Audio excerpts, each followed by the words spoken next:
प्यारे बच्चों, आज का क्लास आप सभी के लिए बहुत ही ज्यादा इम्पोर्टेंट है क्योंकि आज के क्लास में हम लेके आए हैं आपके लिए क्लास 12th फिजिक्स का top 70 most important objective question. और ये सारे प्रश्न आपके बोर्ड एग्जाम के दृष्टिकोण से बहुत ही ज्यादा इम्पोर्टेंट है। तो भाई मेरे आज के क्लास को बिल्कुल ध्यान से देखिएगा और आज के इस क्लास में दिए जाने वाले इन सारे प्रश्नों को आप लोग अच्छे से याद भी करते चलिएगा। ओके, चलिए फिर क्लास को स्टार्ट करते हैं। और पहला नंबर सवाल आपके सामने है। सभी बच्चे हमारे साथ चैट सेक्शन में आंसर को जरूर लगाते चलिएगा। देखिए, पहला नंबर सवाल पूछा जा रहा है, अन्योन्य प्रेरकत्व का मात्रक क्या होता है। सबसे ज्यादा इंपॉर्टेंट क्वेश्चन है, जल्दी से बता दो। अन्योन्य प्रेरकत्व का जो मात्रक होता है बच्चों, वो हेनरी होता है। आपके सामने आए अन्योन्य प्रेरकत्व, स्वप्रेरकत्व या फिर प्रेरकत्व, ये सारा का मात्रक हेनरी होता है। एक हेनरी बराबर जो होता है वो हमारा 10⁻³ मिली हेनरी के बराबर होता है। ये भी याद रख लो क्योंकि ये भी आपके एग्जाम में पूछा जा चुका है। चलो आगे बढ़ते हैं। दूसरा नंबर सवाल देखिए, पूछा जा रहा है क्या है, विद्युत चुंबकीय प्रेरण की घटना के आविष्कारक कौन थे। बहुत ही ज्यादा इंपॉर्टेंट क्वेश्चन है। विद्युत चुंबकीय प्रेरण की घटना के आविष्कारक जो थे उसका नाम क्या था, उसका नाम था फैराडे साहब। Correct answer option number B हो जाएगा। चलो आगे बढ़ते हैं। अगला नंबर सवाल का जवाब बता दो। मात्र 70 ऑब्जेक्टिव होगा जो कि सारा का सारा इंपॉर्टेंट होगा। देखिए तीसरा नंबर सवाल है, लेंज का नियम पालन करता है। लेंज का नियम जो होता है वो पालन करता है ऊर्जा संरक्षणता के सिद्धांत का। Correct answer option number C हो जाएगा। 3 नंबर सवाल का जवाब सी वाला ऑप्शन बिल्कुल सही हो जाएगा। चलो आगे बढ़ते हैं। फोर्थ नंबर सवाल का जवाब जल्दी से बता दो। ये रहा आपके सामने और जल्दी से बता दो। 20 सेंटीमीटर और -40 सेंटीमीटर फोकस दूरी वाले दो लेंसों के संयोग से बने समतुल्य लेंस की क्षमता क्या होगी। ये पूछा गया बच्चा पार्टी। बड़ा ही आसान सा सवाल है। देखो पहला हमारा कितना दिया गया, 20 सेंटीमीटर है, तो जल्दी से लगा दो। ये तो हमने कई बार बता चुका है तो आपका गलत नहीं होना चाहिए। एक को हमारा मान लेते, अगर P1 बराबर निकालते हैं बच्चा पार्टी, P1 को मान ले तो P बराबर क्या होता है, 100 बाई फोकस दूरी होता है। तो पहला को हम ये मान लेते हैं 100 बाई फोकस दूरी, 20 से भागा दे दो, 20 पंचे का 100 हुआ, यानी कि ये हमारा 5 डायोप्टर निकला। उसके बाद एक को P2 मान लो, P2 बराबर क्या होगा, 100 बाई फोकस दूरी होता है, लेकिन हमारा माइनस का 40 दिया गया तो माइनस को ऊपर करो, 40 40 दूना के 80 होता है, यानी कि हम कह सकते हैं कि 2.5 यहाँ पे हो जाएगा, -2.5 डायोप्टर हो जाएगा। एक और फॉर्मूला जानते हैं कि सर P बराबर जो फॉर्मूला होता है वो होता है P1 प्लस P2 होता है। ये तो जानते हैं सर, P1 में कितना 5 डायोप्टर दिया गया है और प्लस में हमारा P2 कितना है, माइनस का 2.5 डायोप्टर दिया गया है। यहां से निकालते हैं बच्चा पार्टी। यहां से अगर निकाले तो यहां से देख लो, अगर 5 में से 2.5 को घटा दो तो कौन सा बचेगा, 2.5 डायोप्टर जो कि प्लस में रहेगा। कौन सा ऑप्शन में, ये वाला दिया गया है। Correct answer option number C हो जाएगा। माइनस मत लगाना भाई, गलत हो जाएगा। चलो आगे बढ़ते हैं। अगला नंबर सवाल देखो, 5वां नंबर सवाल पूछा जा रहा है, प्रकाश वर्ष का मान कितना होता है। बहुत ही ज्यादा अच्छा प्रश्न है कि प्रकाश वर्ष का आखिरकार मान कितना होता है। तो बच्चों पहले आप याद रख लो, 2 नंबर में पूछेगा प्रकाश वर्ष से आप क्या समझते हैं, तो आप इतना को लिख सकते हो, एक वर्ष में प्रकाश के द्वारा निर्वात में तय की गई दूरी को प्रकाश वर्ष कहते हैं। देखो प्रकाश की चाल जो होती है वो होती है 3 गुना कितना होता है बच्चा पार्टी, 10⁻8 होता है, मीटर पर सेकंड होता है। ये तो हमारा प्रकाश का चाल है, लेकिन एक वर्ष में निकाले तो एक वर्ष में हमारा होता है 9.46 गुना 10⁻15 मीटर में होता है। ये याद रख लो बच्चों। करेक्ट आंसर कौन सा होगा, ऑप्शन नंबर ए बिल्कुल सही आंसर हो जाएगा। प्रकाश वर्ष दूरी का मात्रक होता है, ये भी आप लोग याद रख लो। चलो आगे बढ़ते हैं। 6 नंबर सवाल है कि प्रकाश के तरंग गति सिद्धांत के अनुसार प्रकाश के वर्ण का निर्णायक कौन होता है। प्रकाश के रंग का जो निर्णायक होता है वो आवृत्ति होता है। Correct answer option number C हो जाएगा। अगर पूछे बच्चों प्रकाश के तरंग गति सिद्धांत के प्रतिपादक कौन थे, तो वो थे हाइगेंस साहब। ये भी आप लोग याद रख सकते हो। चलो आगे बढ़ते हैं। 7 नंबर सवाल पूछा जा रहा है, किसी बिंदुवत स्रोत से परिमित दूरी पर तरंगाग्र कैसा होता है, गोलाकार होता है। भाई मेरे बहुत ज्यादा इंपॉर्टेंट क्वेश्चन, ये सब कई बार आपके एग्जाम में आ चुका है, इसलिए मैं बता दूं ये सारे के सारे इंपॉर्टेंट होते हैं। चलो आगे बढ़ते हैं। अगला नंबर सवाल देखो, 8 नंबर सवाल है, पूर्ण आंतरिक परावर्तन की स्थिति में परावर्तन गुणांक का मान कितना होता है। पूर्ण यांत्रिक परावर्तन की स्थिति में परावर्तन गुणांक का मान 1 होता है। कितना होता है बच्चों? 1 होता है। करेक्ट आंसर आपका ऑप्शन नंबर बी हो जाएगा। चलो 9 नंबर सवाल का जवाब जल्दी जल्दी से बता दो। निम्नलिखित में किसका अपवर्तनांक सबसे अधिक होता है? हमने कितना बार बता चुका है कि हीरा का अपवर्तनांक सभी पदार्थों के अपवर्तनांक से अधिक है, इसीलिए करेक्ट आंसर आपका ऑप्शन नंबर डी हो जाएगा। कितना होता सर? 2.42 होता है। ये भी आप लोग याद रख लो। ये सारे के सारे प्रश्न को हमने क्वेश्चन बैंक से सिलेक्ट किया है, क्योंकि आपको पता होना चाहिए कि क्वेश्चन बैंक से हर एक बार ऑब्जेक्टिव आपके एग्जाम में पूछे जाते हैं। चलो आगे बढ़ते हैं। अगला नंबर सवाल देखो, 10 नंबर सवाल है। दो उत्तल लेंस संपर्क में रखे गए हैं। देखो दोनों उत्तल लेंस ही है, संपर्क में है, तो वो हमारा उत्तल ही लेंस होगा। Correct answer option number A हो जाएगा। चलो आगे बढ़ते हैं। 11 नंबर सवाल का जवाब बता दो। एक लेंस की फोकस दूरी कितना है? तो 20 सेंटीमीटर दिया गया, तो इसकी क्षमता क्या होगी? देखो अगर फोकस दूरी सेंटीमीटर में हो तो हमने दो फॉर्मूला बताया था। एक बताया था P बराबर 1/f जब हमारा फोकस दूरी मीटर में हो, और दूसरा बताया था P बराबर 100/f होता है जब हमारा ये कितना हो, ये हमारा फोकस दूरी सेंटीमीटर में हो। तो हमारा सेंटीमीटर में दिया गया, तो P बराबर क्या लगाएंगे? 100 बाई फोकस दूरी कितना है? 20 होता है। 20 पंचे का 100 हुआ, कितना होगा? 5 dioptre. Correct answer option number D हो जाएगा।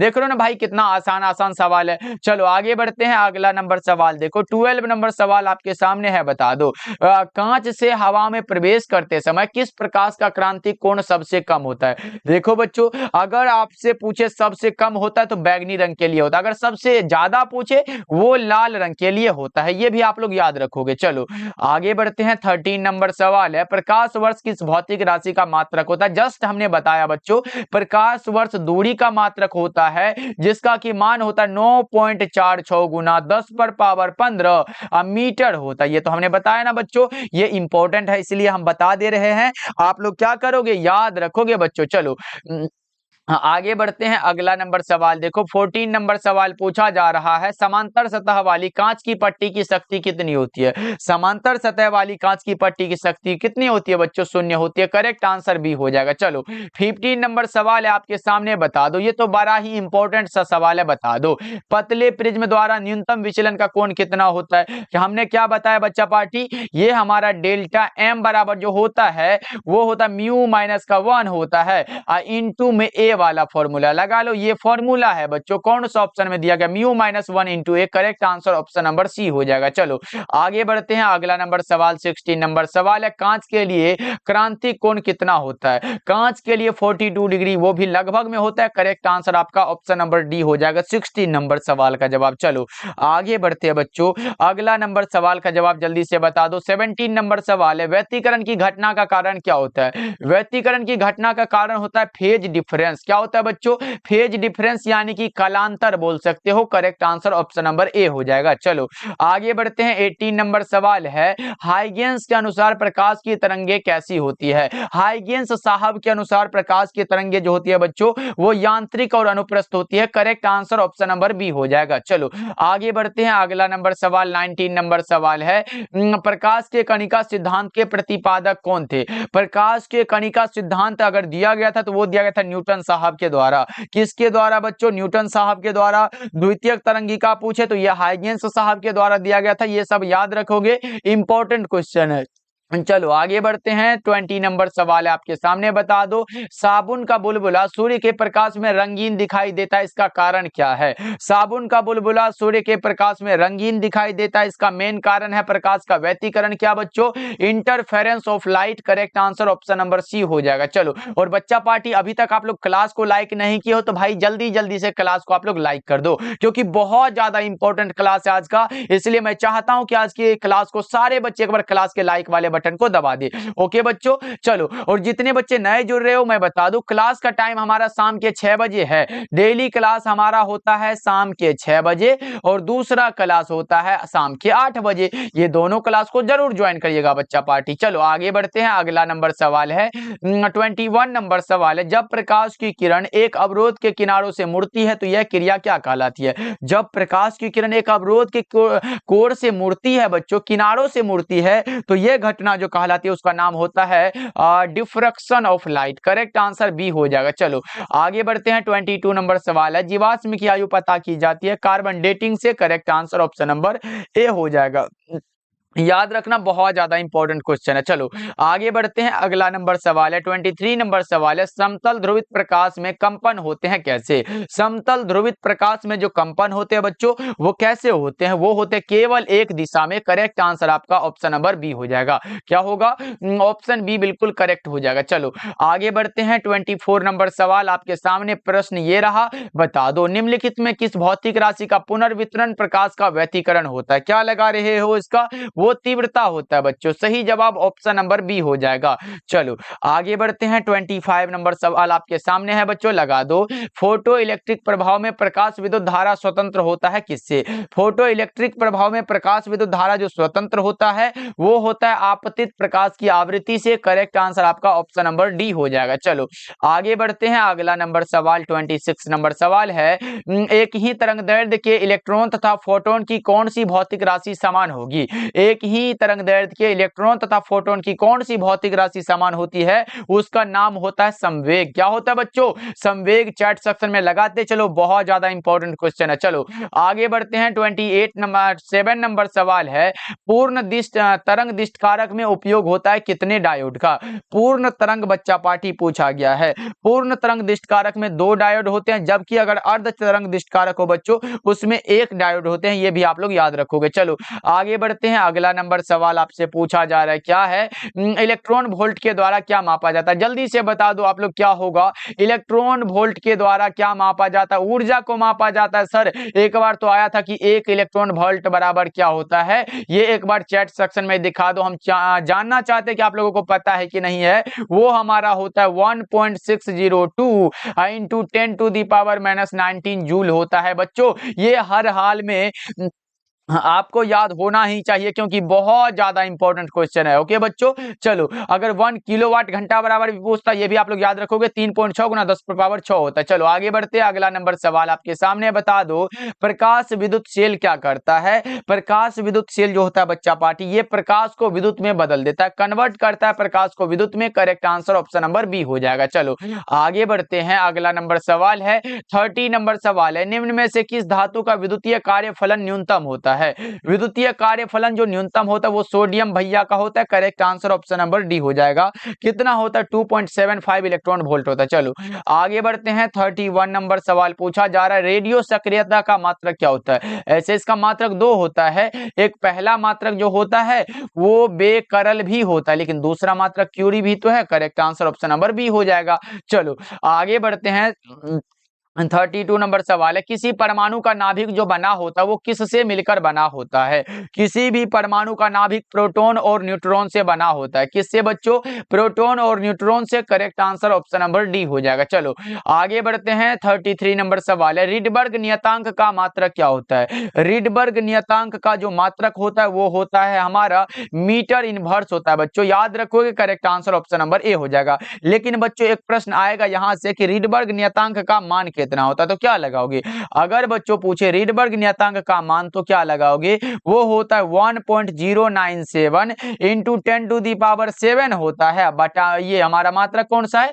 मीटर इनवर्स होता है। ये लिख सकते हो, ऐसे नहीं भी लिखोगे तो काम चल जाएगा। जो होगा ऑप्शन में लगा के आओगे। चलो आगे बढ़ते हैं, 34 नंबर सवाल है, नाभिक की त्रिज्या की कोटि कितनी होती है? नाभिक की त्रिज्या की कोटि है 10⁻−15 मीटर होती है बच्चों। Correct answer option number B हो जाएगा। चलो आगे बढ़ते हैं, 35 नंबर सवाल आपके सामने है, बता दो हाइड्रोजन स्पेक्ट्रम में जब संक्रमण किसी दूसरे कक्षा से उच्च कक्षा से दूसरी कक्षा में होता है तो यह कौन सा प्राप्त होता है? लाइमन सीरीज, बामर सीरीज, पास्टन श्रेणी या फिर फुंड श्रेणी? क्या होगा इसका करेक्ट आंसर बच्चा पार्टी? जल्दी से बता दो। 35 नंबर सवाल आपके सामने है, फटाफट से आपका चैट सेक्शन में आंसर आना चाहिए। और आप लगा रहे हो सर ये हमारा बामर सीरीज होता है। Correct answer option number B होगा। लेकिन बच्चों एक चीज याद रखोगे, अगर पहली कक्षा में हो तो लाइमन सीरीज होता है, दूसरी में पूछे तो बामर, तीसरी में पास्टन और चौथी में ब्रैकेट होता है। ये सब याद रखोगे आप लोग। चलो आगे बढ़ते हैं, अगला नंबर सवाल देखो, 6 नंबर सवाल है, सूर्य के प्रकाश का स्पेक्ट्रम कैसा होता है? अरे भाई इतना आसान सा सवाल है ना कि आप लोग देखते ही लगा दोगे। जल्दी से बता दो। वो हमारा कंटिन्यूअस होता है, सतत होता है बच्चों। Correct answer option number A हो जाएगा। ओके चलो आगे बढ़ते हैं, 37 नंबर सवाल पूछा जा रहा है, निम्नलिखित में किसके लिए भेदन क्षमता महत्तम होता है? भेदन क्षमता जिसके लिए महत्तम होता है वो बता दो ना भाई। 37 नंबर सवाल आपके सामने है, वो गामा किरण के लिए होता है। अब पूछोगे सर न्यूनतम किसके लिए होता है, जल्दी से बता दो, फटाफट से बता दो। 37 नंबर सवाल यहां से हमारा पूछा गया है, भेदन क्षमता महत्तम जो होता है वो गामा के लिए होता है, तो हम 37 का डी लगा दिए। अब न्यूनतम किसके लिए होता है, वो अल्फा के लिए होता है। चलो आगे बढ़ते हैं, अगला नंबर सवाल आपके सामने है, 38 नंबर सवाल है, नाभिकीय अभिक्रिया में संरक्षित कौन सा रहता है? नाभिकीय अभिक्रिया में कुल आवेश होता है, रैखिक संवेग होता है, कोणीय संवेग, ये सारे के सारे होते हैं। Correct answer option number D हो जाएगा। चलो आगे बढ़ते हैं, अगला नंबर सवाल 39 नंबर सवाल है, किसी अर्धचालक का ताप गुणांक का मान कितना होता है? किसी भी अर्धचालक का ताप गुणांक का मान आपसे पूछा गया है, वो हमारा ऋणात्मक होता है बच्चों। करेक्ट आंसर बी होगा। लेकिन याद रखोगे ये सब प्रश्न कई बार आपके एग्जाम में रिपीट हुआ है बच्चों, इसलिए ये सब मत भूल जाना भाई, एकदम बहुत बुरा लगेगा अगर आप लोग गलत करके आओगे। तो देखो ये पूछा जा रहा है, यदि किसी तर्क द्वार का निर्गम जो है y का मान उसके दोनों निवेशों का गुना यानी कि a इंटू बी से प्राप्त होता है, तो वो कौन सा द्वार होगा? तो बच्चे हमने क्या बताया था, अगर a इंटू बी बराबर अगर y प्राप्त हो रहा है और इंटू लगा है, तो ये हमारा एंड गेट के लिए होता है। एंड गेट कहां दिया गया? Correct answer option number A हो जाएगा। अगर ऊपर में ऐसे बार लगा होता, अगर प्राप्त नहीं होता तो वो हमारा नैंड गेट होता, लेकिन यहाँ पे एंड गेट स्पष्ट किया गया। Correct answer option number A हो जाएगा। चलो आगे बढ़ते हैं, 41 नंबर सवाल है, दशमलव अंक पद्धति की संख्या 27 का द्विआधारी पद्धति में समतुल्य क्या होगा? 27 का कितना बार बताए हैं बच्चा पार्टी, निकाल लो ना, 2 से लगाओगे, 13 दूना के 26 हुआ, शेष कितना बचा? 1 बचा,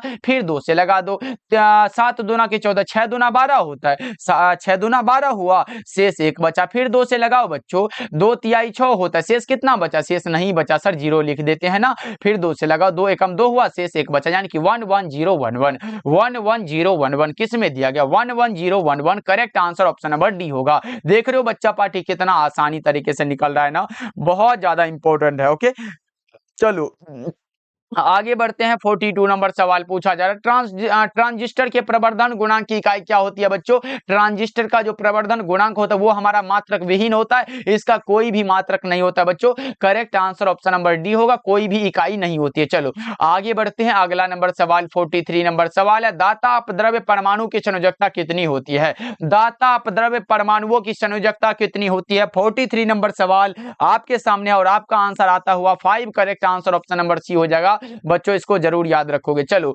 आगे बढ़ते हैं, 44 नंबर सवाल है, लघु तरंगों का परास कितना होता है? लघु तरंगों का जो परास होता है वो 3 मेगाहर्ट्ज से लेकर 30 मेगाहर्ट्ज के बीच होता है। Correct answer option number A हो जाएगा। चलो आगे बढ़ते हैं, 45 नंबर सवाल है, संकीर्णन का मापन किस में होता है सर? संकीर्णन का जो मापन होता है वो डेसिबल में होता है, और क्षीणता का जो मापन होता है बच्चों, क्षीणता का जो मापन होता है बच्चों, ये भी हमारा डेसिबल में ही होता है, तो ये भी आप लोग याद रखोगे। चलो आगे बढ़ते हैं, अगला नंबर सवाल 46 नंबर सवाल है, संचार उपग्रह का आवर्तकाल कितने घंटे का होता है? 24 घंटे का होता है बच्चों। Correct answer option number B होगा, 46 का बी हो जाएगा। चलो आगे बढ़ते हैं, 47 नंबर सवाल पूछा जा रहा है, क्या है जल्दी से बता दो।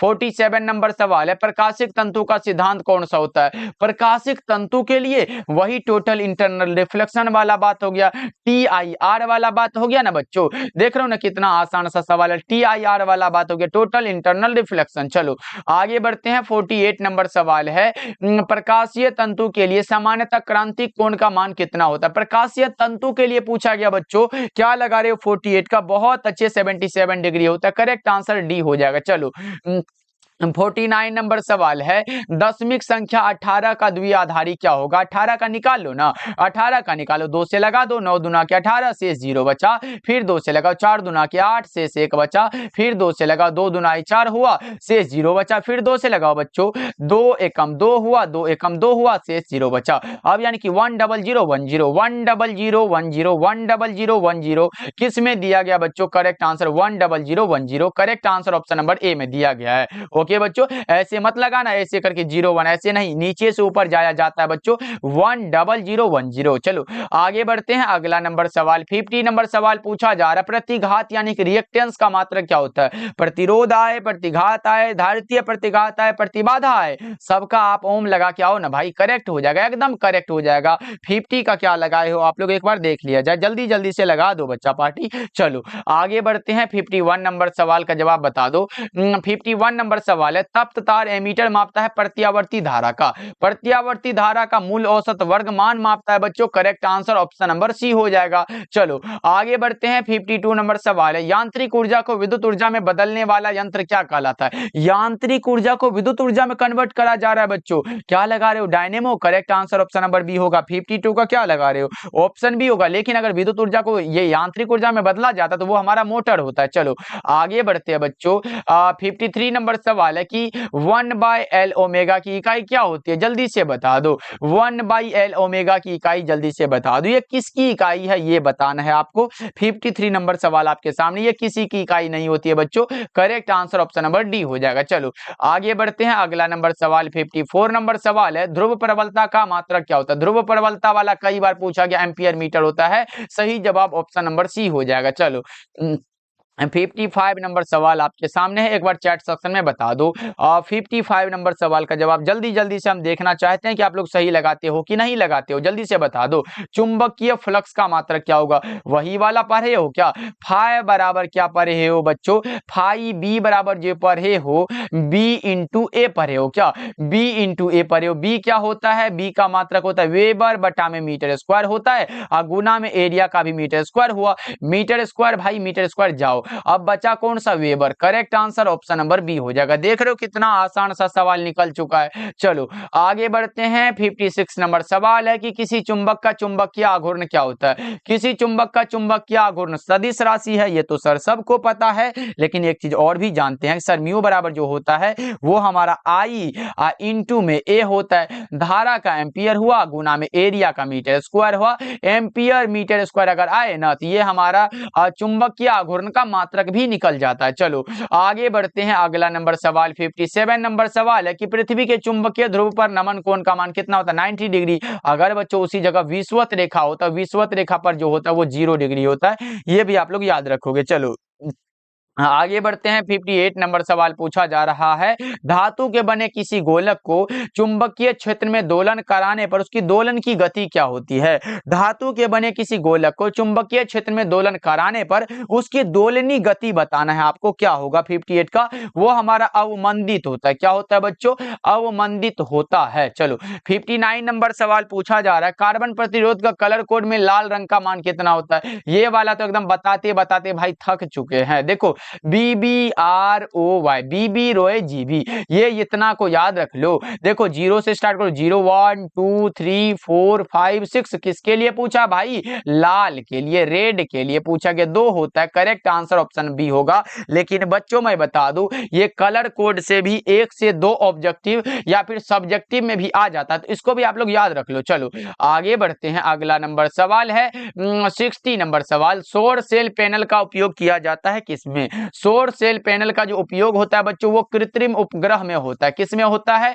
कृत्रिम उपग्रह में होता है, करेक्ट आंसर आपका ऑप्शन नंबर ए हो जाएगा। चलो आगे बढ़ते हैं, अगला नंबर सवाल 61 नंबर सवाल है, विद्युत हीटर में जिस तत्व का व्यवहार किया जाता है उसका नाम क्या होता है? उसका नाम होता है क्या? कॉपर नहीं भाई, प्लेटिनम नहीं, टंगस्टन भी नहीं, नाइक्रोम होता है, करेक्ट आंसर डी हो जाएगा। चलो आगे बढ़ते हैं, 62 नंबर सवाल है, एक विद्युत परिपथ में विभवांतर को मापा जाता है, विभवांतर को वोल्ट में मापते हैं, ये हमारा शक्ति के लिए, एम्पियर के लिए, ये हमारा प्रतिरोध के लिए। चलो आगे बढ़ते हैं, 63 नंबर सवाल है कि किलोवाट घंटा किसका मात्रक होता है? किलोवाट घंटा मात्रक किसका होता है? ऊर्जा का मात्रक होता है सर। किलोवाट घंटा किसका मात्रक होता है बच्चों? ऊर्जा का मात्रक है, करेक्ट आंसर बी हो जाएगा। चलो आगे बढ़ते हैं, अगला नंबर सवाल देखो, 64 नंबर सवाल है, विद्युत धारिता के लिए निम्नलिखित में कौन सा मात्रक सही है? विद्युत धारिता का मात्रक फैराड होता है और एक फॉर्मूला होता है C बराबर क्या होता है बच्चों, Q बटा में V होता है। यहां से अगर निकालते हो चार्ज का कूलम, V का वोल्ट, यानी कि बच्चों फैराड तो हुआ ही, अगर एक फैराड बराबर पूछे वो हमारा 1 कूलम पर वोल्ट हो जाएगा। ये याद रखोगे क्या बच्चों? ये भी इंपॉर्टेंट है, ये भी इंपॉर्टेंट है, ये भी इंपॉर्टेंट है, याद रख लो आप लोग। चलो आगे बढ़ते हैं, अगला नंबर सवाल है 65 नंबर सवाल है कि विद्युत क्षेत्र की तीव्रता क्या है? विद्युत क्षेत्र की तीव्रता एक सदिश राशि है। विद्युत क्षेत्र की तीव्रता एक सदिश राशि है। विद्युत क्षेत्र को E द्वारा डिनोट करते, E बराबर क्या होता है, फोर्स बाई न्यूटन होता है, यानी कि फोर्स बाई चार्ज होता है। यहां से अगर निकालते हो फोर्स का न्यूटन हुआ, चार्ज का कूलम, यानी कि बच्चों एक मात्रक हमारा न्यूटन प्रति कूलम होता है, दूसरा मात्रक वोल्ट पर मीटर होता है, ये भी याद रख लो आप लोग। चलो आगे बढ़ते हैं, अगला नंबर सवाल 66 नंबर सवाल है, किसी धातु का परावैद्युतांक कितना होता है? अगर बच्चों धातु का परावैद्युतांक पूछे तो अनंत होता है, धातुओं का परावैद्युतांक अनंत होता है। Correct answer option number D हो जाएगा। चलो आगे बढ़ते हैं, 67 नंबर सवाल है, किसी वस्तु का परावैद्युत स्थिरांक हमेशा अधिक होता है किससे? किसी भी वस्तु का जो परावैद्युत स्थिरांक होता है वो सबसे जो अधिक होता है वो होता है 1 से अधिक। करेक्ट आंसर सी हो जाएगा। चलो आगे बढ़ते हैं, 68 नंबर सवाल आपके सामने है, किसी विद्युतीय क्षेत्र में चालक को रखने पर उसके भीतर विद्युतीय क्षेत्र का मान क्या होगा? किसी विद्युतीय क्षेत्र में चालक को रखने पर उसके भीतर विद्युतीय क्षेत्र का मान जो होगा वो बताना है आपको, वो शून्य हो जाता है बच्चों। Correct answer option number C हो जाएगा। चलो अगर विभव पूछे तो धनात्मक और समरूप होता है। चलो आगे बढ़ते हैं, विद्युतशीलता का ऐसा ही मात्रक क्या होता है? विद्युतशीलता के लिए जल्दी से बता दो क्या होगा इसका करेक्ट आंसर बच्चा पार्टी, फटाफट से बता दो भाई। लेकिन ये क्वेश्चन बहुत इंपॉर्टेंट है, कई बार आपके एग्जाम में एकदम पूछ दिया गया, डायरेक्टली रूप से पूछा गया बच्चा पार्टी, फटाफट से बता दो। और ये हम तो बताएंगे नहीं क्योंकि कई बार बता चुके हैं, तो बच्चा पार्टी को बताने की जरूरत नहीं है। ये हमारा होता है N inverse M inverse two C2 होता है। कौन सा ऑप्शन में दिया गया फटाफट से बता दो। 69 नंबर सवाल है आपके सामने, बहुत अच्छे बच्चा party. Q1 Q2 by are square वाला से निकाले थे ना, तो कौन सा होगा? यहाँ से हमने बताया था कि C स्क्वायर होता है, अब बटा में क्या होता है, NM स्क्वायर वाला होता है। यहाँ से ऊपर करते हो तो एन इनवर्स हो जाएगा, एम इनवर्स 2 हो जाएगा, एम इनवर्स यहाँ पे 2 हो जाएगा, और ये हमारा C स्क्वायर तो है ही, N inverse M inverse 2 C2 किस में दिया गया? Correct answer option number A हो जाएगा। ये तो कई बार बता चुके हैं बच्चों। चलो आगे बढ़ते हैं, अगला नंबर सवाल देखो, एप्सिलॉन नॉट का दूसरा मात्रक हो तो वो फैराड पर मीटर भी होता है बच्चों, ये भी आप लोग याद रखोगे। चलो आगे बढ़ते हैं, प्रति इकाई आवेश पर लगने वाले बल को क्या कहते हैं? ये तो जल्दी जल्दी से बता दो आप लोग ही जल्दी से। ओके बच्चों, देखो अगर पूछे प्रति इकाई आवेश पर लगने वाले बल को क्या कहते हैं? प्रति इकाई आवेश पर लगने वाले बल को क्या कहते हैं? हमने बताया अभी, विद्युत क्षेत्र कहते, यही वाला तो पूछा गया है। Correct answer option number C हो जाएगा बच्चा पार्टी। चलो ओके बच्चा पार्टी, अगर ये एप्सिलॉन नोट के लिए बताया तो बच्चा पार्टी एक पूछा जाता है एप्सिलॉन नोट का मान कितना होता है? एप्सिलॉन नोट का जो मान होता है वो होता है 8.85 इंटू 10 टू दी पावर कितना होता है बच्चा पार्टी? माइनस का 12। इसका जो मात्रक होता है वो फैराड पर मीटर होता है। ये याद रखने वाली चीजें हैं, जरूर याद रखोगे आप लोग। ओके बच्चों, अगर पूछे 1/4 पाई एप्सिलॉन नोट का मान कितना होता है तो क्या लगाओगे? 9 गुना 10 पावर 9 होता है, 9 गुना 10 पावर 9 होता है। वही वाला इसका मात्रक क्या होता है? एप्सिलॉन नोट का क्या होता है बच्चों?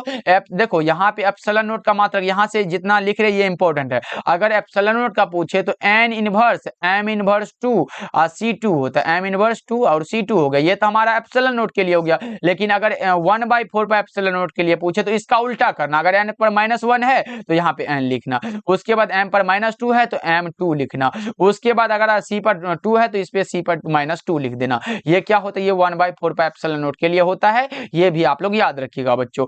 ओके बच्चा पार्टी, आज का क्लास आपको कैसा लगा कमेंट करके जरूर बताना। क्लास को अभी तक लाइक नहीं किया हो तो जल्दी जल्दी से क्लास को लाइक कर देना और अच्छे से रिवीजन कर लेना बच्चा पार्टी, क्योंकि ये सारा प्रश्न बहुत ज्यादा इंपॉर्टेंट होता है आपके एग्जाम के दृष्टिकोण से, जरूर याद कर लीजिएगा। और चैनल पे पहली बार जुड़ रहे हो तो सब्सक्राइब भी करिएगा बच्चा पार्टी। ओके जी, मिलते हैं फिर अगले क्लास में। आप लोग अपना ध्यान रखिएगा, इसी प्रकार से आप लोग अपना प्यार और सपोर्ट बनाए रखिएगा। मिलते हैं फिर।